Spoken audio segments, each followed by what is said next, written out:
శృతి మించిలా నన్ను మై మరపించకలా తడబడి తల వంచిలా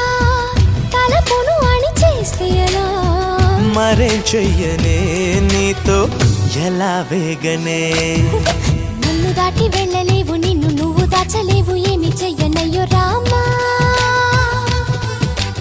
ఉన్న మాట చెప్ప నీవు ఊరుకుంటే ఒప్పుకోవు ఇంకలాగే సత్యభామా అనుకున్నా తప్పు కదా మోమాటం ముప్పు కదా